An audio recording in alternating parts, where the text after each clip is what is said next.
allume les moteurs pendant à peu près 4 minutes, juste pour ralentir. Il suffit de ralentir d'à peu près 1% de notre vitesse, puis déjà c'est assez pour casser, si on veut, la courbe de notre orbite et nous faire nous rapprocher de la Terre. Et ça, c'est la première accélération qu'on ressent depuis plusieurs mois. C'était une surprise. Oups, c'est comme freiner en voiture, soudainement. Hein? OK. Et là, ça dure 4 minutes, comme ça, un peu écrasé sur notre siège. Je jouais avec mon crayon là, sur ma tablette, je le laissais flotter, puis il est retombé sur moi. Oh, qu'est-ce qui se passe? C'est nouveau, ça. Et là, et finalement, bon, ça va, on a ralenti, on est encore dans l'espace, il ne se passe plus rien. À peu près un demi-orbite plus tard, on commence à sentir le frémissement. On rentre dans l'atmosphère. Il y a du vent un peu, ça brasse, ça commence à brasser. Et c'est là qu'on se rend compte avec les vitesses, on va. Et là, les flamèches commencent à arriver par les fenêtres, on se rend compte, ça brûle, c'est là qu'on devient une étoile filante.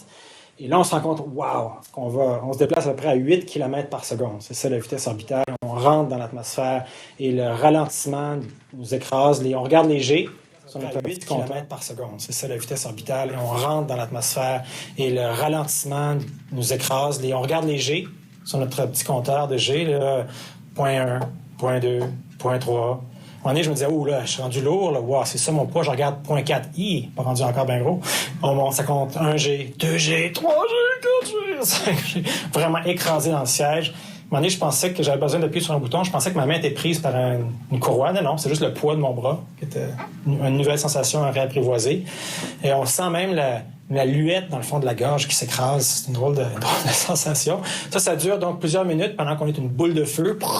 On se fait brasser par juste le vent là, de la capsule qui traverse l'atmosphère, qui ralentit. Éventuellement, le feu s'estompe et on a juste du vent. On va encore à plusieurs milliers de kilomètres/heure, on continue à ralentir, on est dans des parties plus épais de l'atmosphère. Rendu à peu près une dizaine de kilomètres d'altitude, moment très violent, le parachute ouvre. Boum! Et là, c'est comme à la ronde, soudainement. Ça, c'est des sensations qu'on n'avait pas ressenties depuis longtemps, de se faire brasser d'un côté à l'autre. Et là, entre nous, on connaît le processus. C'est là qu'on fait un high five. C'est là qu'on se dit, c'est bon, on va probablement survivre à la réentrée. Le parachute, c'est ouvert. C'est la dernière chose qu'on espérait. Et là, il ne reste plus qu'à tomber, si on veut. À ce moment-là, on se fait aller au gré du vent. Et on commence à parler avec les gens des hélicoptères de secours qui nous disent qu'ils nous voient, à quelle altitude on est à peu près. Éventuellement, nos sièges remontent. Il y a une espèce de système d'absorption des vibrations. Et on s'approche du sol et c'est l'impact final. Bang! Il y a une espèce de rétroréacteur qui absorbe le dernier impact. Mais c'est un drôle de moment, ça, de se sentir cette accélération-là, le poids de la gravité, doucement, sous ces mouvements. Et puis, un impact et là, plus rien qui bouge. Silence. Plus rien qui bouge. On regarde par la fenêtre.